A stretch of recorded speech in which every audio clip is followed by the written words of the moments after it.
The problem is no one cares but me, and I don't even care all that much. Hard Rock. El Boxo de Luncho Mucho Hardo. Hard Rock. Also, it looks like I have the duty on my face again. Hard Rock. I just want to conclude what I was saying last week by saying that I was right again, and no one is surprised. Hard Rock. Cesspool of Humanity, ladies and gentlemen, Thursday from noon to 2, right here on Hard Rock. Hard Rock. When you come from New York, like, what a town, without any Italians would look like. I mean, I'm sure it's going to be a lot quieter. Hard Rock. They don't make good music like they did in the 70s. Like, yo, the 70s, dude? I made good music just last week. Hard Rock Lunchbox.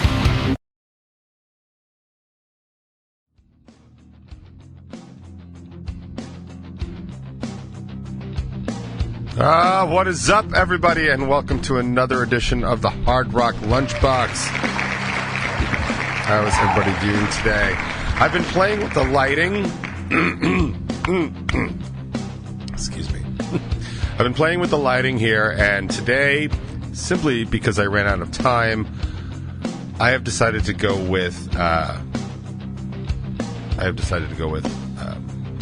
Secret Dungeon Lair lighting, because it looks like I am literally in my basement trying to tell you secret messages about the coming insurrection, and that, I don't know, seems kind of ridiculous.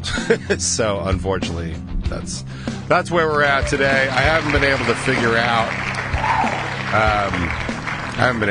like a good lighting thing. The problem mainly is this thing behind me, because it is so reflective because it's vinyl. I may get that reprinted, but since I don't make any money here on the Hard Rock Lunchbox, I don't really have a whole lot of money to throw at it. I do have a black curtain I might just start using, but the problem is no one cares but me, and I don't even care all that much. I think I'm just going to go back to regular lighting next week, and we'll just kind of see what happens. I don't know. I'm getting thrown off because my video recording is totally not working like it's supposed to, or like it usually is. And I'm just thinking about all the extra work I'm going to have to do over the weekend to fix that. So, Team Lunchbox, am I right? All right. So, how's everybody doing? I think I already asked that, and I feel like nobody answered. If you want to join the conversation, it's 99WNRR.com. You can just join the conversation right there. There's already people in the chat having a good old time. Yes, we are multilingual here at the Hard Rock Lunchbox. El Boxo de Luncho Mucho Hardo. And I think that's a dead-on translation, probably. I don't know. Who do we ask for help? And we just don't know which way to go. It's the map. And that's not going to help us now. Bunch of stuff to talk about. We could start with... I have notes and a sticky, so this is gonna be a good show. But basically, brand new episode of the Top 20. I know, another Thursday, another episode of Top 20. I can't believe it either. This week, I talk about why God put turn signals in cars in the first place. Also, I point out why you are wrong about Rage Against the Machine, blah, blah, blah. It's a good video. It's a good episode. I'm enjoying the beginnings. The bumper montage or collage or whatever you want to go with in the beginning, for me, is like the favorite part. And I really have tried to start posting just the intros to get people more interested in this show. The reality is I need a social media manager, and I need to hire one. I have no idea where to even go for one to start the process, unfortunately. Because everyone's like, yeah, I have TikTok. I'm a social media manager. It's like, no, you ain't. I need an actual social media manager, and I need somebody that can handle the box, the Top 20 and Revel 9 and anything else that I'm doing in my career would be really good. I mean, I can't pay all that much because I'm not making anything, basically. But obviously, I can pay some, and then the point is to move it along so at least I'm picking up some money. Maybe I'll do some sponsors. I honestly don't know. I know that I'm so overwhelmingly busy most of the time that I can barely prep for stuff, but that really hasn't changed. As I said last week, we are in the 9th year of the Hard Rock Lunchbox, which I can't believe it. Can you believe it, Jimmy? It's always a no! Yeah, I can't believe it either. And I keep saying I'm going to do something special to commemorate that, but I think we all know I'm not going to do that. So I'm just probably not going to do it. So I actually have other stuff to talk about today and other business. Man, I am sorry about that. That's got to be super pleasant to listen to, especially if you're in earbuds. But yeah, and Bacon is my podcast news. Their full interview with Oakrest Band and full interview with Tyler from Saving Vice. They are this week. They also have Josh from Glasslands. I caught a bit of that earlier this morning, but that's their standard 7 questions. Always interesting and always good, quick little meet. I'm going to have to redo my interview with Jackie Raven. I told you about that, but I might just have to have her on my show because at least I'm able to hit record properly. Right, Jackie? Yeah. Just a little New Regal radio jab at my coworker here. No, Jackie's great. She'd be a very good interview, so I might just try and set that up. But again, I'm here anyway, but I'm literally too busy to set stuff up. I've been trying to have this interview with Todd from Long Island Music Entertainment for about 3 years now, and I still haven't been able to do it. I've seen him 3 times, but I haven't been able to schedule an interview because I'm really cool. Also, in other news, Revel 9 will be at Amityville Music Hall with Roderick and Neon Skyline. It is their debut show. If you need tickets, feel free to hit me up. I have them. I'll be posting them probably this week, so there'll be an online link for you to purchase said ticket. I hear rumor that our own Giovanna is going to be opening that show as well. She's not selling tickets, though, so if you want to see her, you got to get them from me, or I guess you can get them from Joey if you want to be that kind of person. But that's neither here nor there. Whatever you do, don't get them from Jake, from Roderick, because he has since moved to New Jersey. And that pretty much finishes that sentence. In other Revel 9 news, I have finally released the acoustic video of Keep You Near from the first annual Bippy Awards. People have asked for that specifically, so I finally, 6 months later, got around to doing it. It's on the Revel 9 YouTube page, youtube.com/Revel9Band. There is a story behind that, but I don't have time to go into it now. But Revel 9 Band will bring you there, and you can check out all the other lack of content that we have on there. But I literally put this out now because we're going to be having a bunch of content start rolling out, and by a bunch, I really mean some, and by some, I mean maybe a couple or a few. But we are going to be releasing the Dirty Deeds Done Dirt Cheap video that we shot at Mulcahy's, that most people that are listening to this show are actually in the goddamn thing, so I think that's going to be a cool thing to check out. But I need to build up a little action for the page because we haven't put anything out since the lyric video for Keep You Near, which was 2 years. So I'm going to put some stuff out to start building up some interest in the page, and then we'll release that. Plus, we've got another couple lyric videos in the works for Blue and Easy, I believe. So hopefully they'll be done soon. We'll be able to roll those out. And then as we proceed with future recordings, we're probably going to be documenting some of that. So we'll have all kinds of stuff. Also, it looks like I have the duty on my face again. As I said a couple weeks ago, it's just a shadow. See? It's a shadow and a really bad beard. So I go all over. I'm sure that did a lot for people on radio.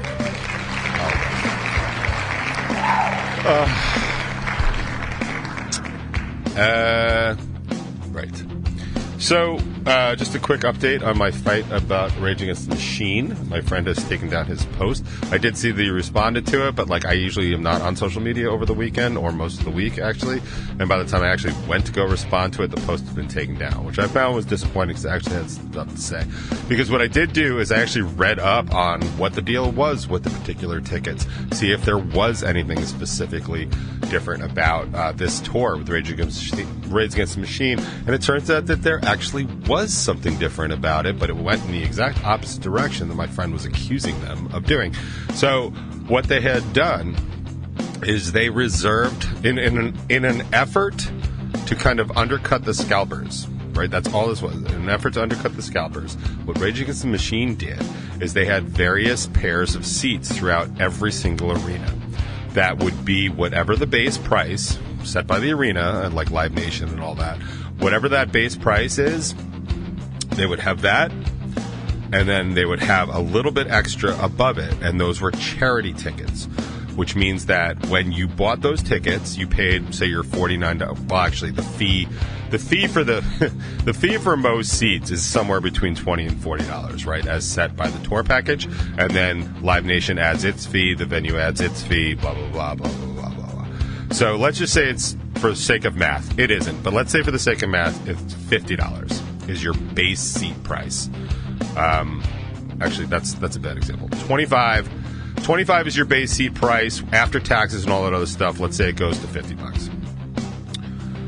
What they were doing is they were charging $70 and $90, I think, for those tickets, and they would go up, based on the taxes and fees and all that other stuff. But that extra money above the base ticket price was going to be donated directly to charities in that city. Usually hunger, some women's groups, some voting groups, and stuff like that. So, and you had the option of buying those tickets. You did not have to buy them. You had the option. They were referred to as charity tickets. And what they were doing is they were trying to keep scalpers from buying those tickets because they were more expensive, so that scalpers would buy the other ones. And this was a way you could directly get Rage Against the Machine tickets and that. But Tom Morello, back in March or February even, had posted on his site, on the Rage site, and tweeted that there is no ticket for any Rage Against the Machine show over $125. And those $125 tickets were exclusive VIP level charity tickets where almost $100 per ticket was going to local charities. And if anybody was following anything about it, they kept posting how much they were donating. $35,000 in Buffalo went to, World Hunger in Buffalo and Buffalo-related areas. $75,000 went to Toronto charities. And over the 5 days that they played at Madison Square Garden in New York City, they raised and donated $1 million to New York City and local area charities. And that is fucking amazing. And it's all through the purchase of those charity tickets. People bought them because they were charity-level tickets. They were not sold as scalping tickets. So people knew what they were doing, and people actively donated. And I would also argue, because Rage Against the Machine is a very smart operation, there's probably some tax deductions available when you do something like that. So if you're one of those people, keep an eye out. Maybe you can just, I forget what the form is, but you can submit it probably on your taxes because it goes directly to charity, and it undercuts the scalpers. So I just want to conclude what I was saying last week by saying that I was right again, and no one is surprised. Right, Jimmy? Nope. It's always enough. There it is. I wasn't right because I'm so scary smart. I'm right because I did a little bit of research and I used some common sense, something that is noticeably lacking these days. And that actually brings me to what I wanted to talk about today, which is what I consider to be probably the biggest social problem going on today, in the world today. I try and boil these things down because I want to make them simple and digestible, not only for you guys, but for me as well. I suppose, I spend most of my, weekly sort of therapy sessions going what the fuck is wrong with people? And my dude being yeah, man, the world's fucked up. All right, man, same time next week? All right, cool. But he did have some insight for me years ago when he was talking about how everything is fear-based, and it's fear of losing things that are important to you. Whether it's realistic fear or not is irrelevant. Fear, not only is fear your only god, as Rage Against the Machine has pointed out over and over, but fear is a powerful motivator, and it creates worry. I have my own fears about life and retirement, and what the hell I'm going to do with my existence when I finally decide to stop, performing or writing. Or not that I see writing anytime soon, but performing's probably got a deadline on it.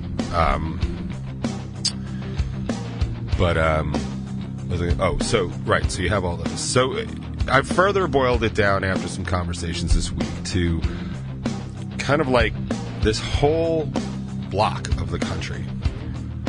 And I'm not even talking about the whole Liz Cheney and Wyoming thing. We could talk about that at another time. I mean, I think there's nothing I need to say about it. But this whole sort of concept of kind of the way things were, right? And you see this throughout history, and that's why I was kind of able to boil it down along this avenue. you see, like, people within every generation, a Slayer is born. But also within every generation, people are worried about the advances of the generation after them because nobody wants to get left behind, right? I get it. Like, I'm not a TikTok guy. I feel like it costs the band something because we don't play on TikTok. I don't. I mean, my other guy, you're more than welcome to, like, hop up and start the Rebel 9 TikTok account if you want. I don't care. I don't have the time for it. I find TikTok in general just completely an abhorrent usage of your person, your brain, and the time spent on it. I find it a cesspool of humanity. And, like, this is me talking. Like, seriously, you want to talk about cesspools of humanity? Look no further than the banner right behind me. I'll even point to it. Like, see? Oh, cesspool.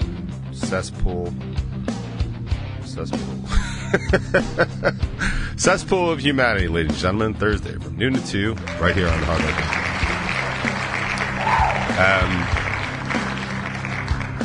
So people worry about, you know, things in the coming generation, and when you talk to people, like, you can kind of, like, you know, tease out, like, little bits.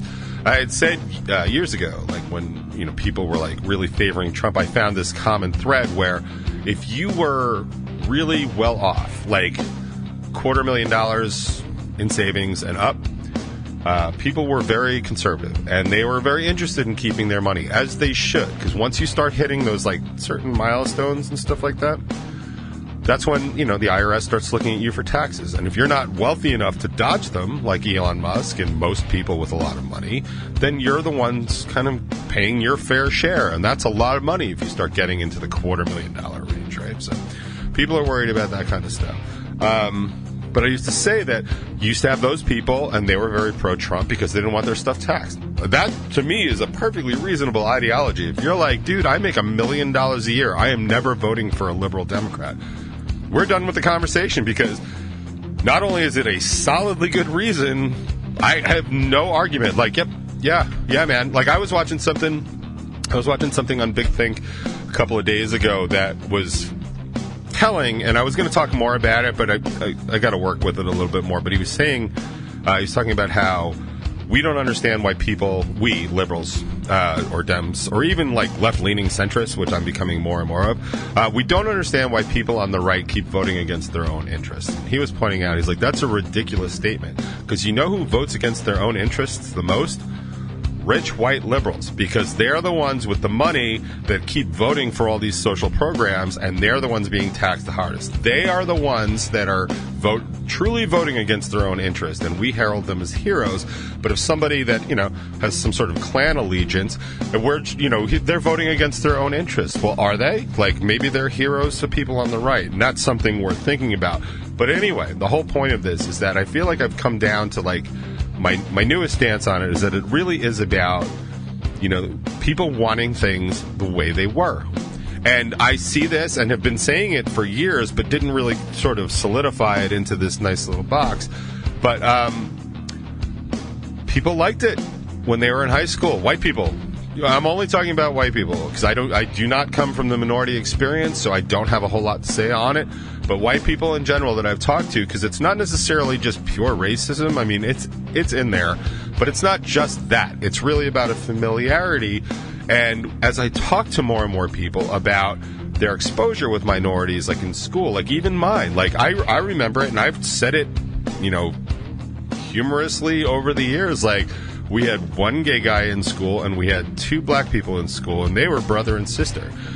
And that was my minority experience. Dude, I'm from outside New York, right? Like, I wasn't in the city. I wasn't in Urbansville, New York City, or Queens or Brooklyn.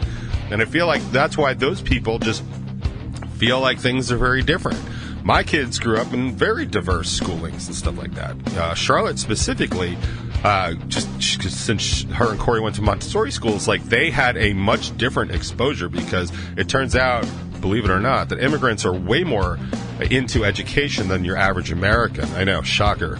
So her classes were loaded with minorities and stuff like that, and that was really the sandbox that she was raised in. Same with Corey. And, like, you know, I'm sure they see color because they've been tested and they can tell blue from green and stuff like that, but, like, it's just not unusual to have different people. Well, that is not the experience of most people in America.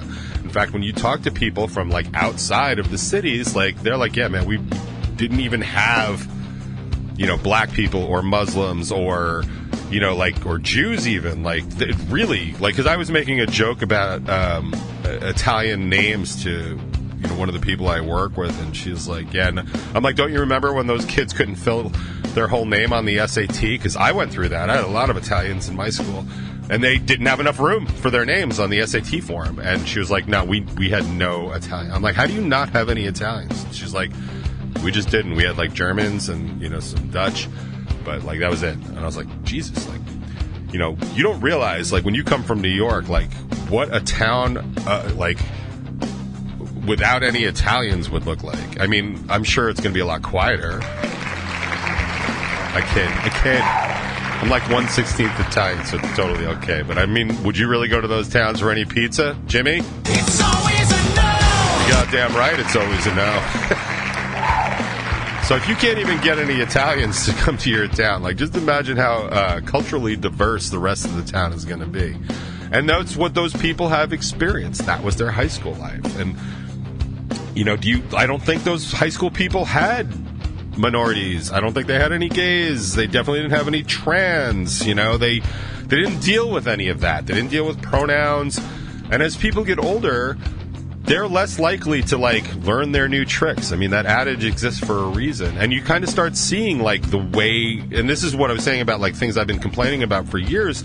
Like, just think about how well cover bands are doing, and your 80s bands and your 90s bands. Like, people just longing for stuff like old Alice in Chains. Like, I love Alice in Chains, and I'm sure they were fantastic at the beach this past weekend.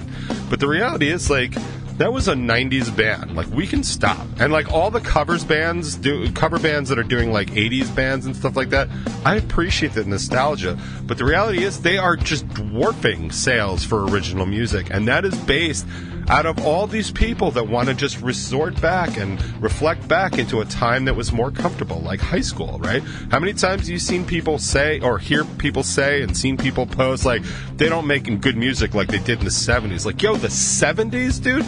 I made good music just last week. Like, seriously, there are bands out there that are just doing amazing stuff, and, like, half of this show is dedicated to, like, showing you new material that comes out that I think is good. And honestly, we can disagree all you want, but, like, I think my track record's at least above 50. Like, you know, I'm getting at least a C-, right? And coming up with new music that people like and exposing them to them. So, but those are the same people that think that Foghat was the greatest band ever, and there's no point in doing it anymore. Or Lynyrd Skynyrd or Zeppelin. Like, you know, Zeppelin has a very special place in my existence. Are they better than Incubus and Chevelle and Deftones? I mean, maybe at the time, but, like, I don't know. Like, Jimmy and I were talking about how maybe the Goo Goo Dolls are, like, this generation's Cheap Trick. And he is definitely not upset about that. But, like, they keep putting out new music. Like, good for them. Like, they're still doing it. Like, Zeppelin only did, like, 10 records, right? And one of them they were disbanded for. Like, you know, I mean, there's been good music since the Beatles. There really has. Whether or not they're the best, I don't know. I'm not even qualified to answer that question anymore, because obviously I'm so stuck here in my, you know, Stockholm Syndrome basement, so I'm not out there making, you know, the world different with my new music. I'm not Machine Gun Kelly. I sure as fuck ain't Post Malone. So, like, what do I know other than the fact that people are reverting back to these things that make them comfortable because they make them comfortable? And that is because they are just afraid of things that are going forward and things that are getting taken away from them.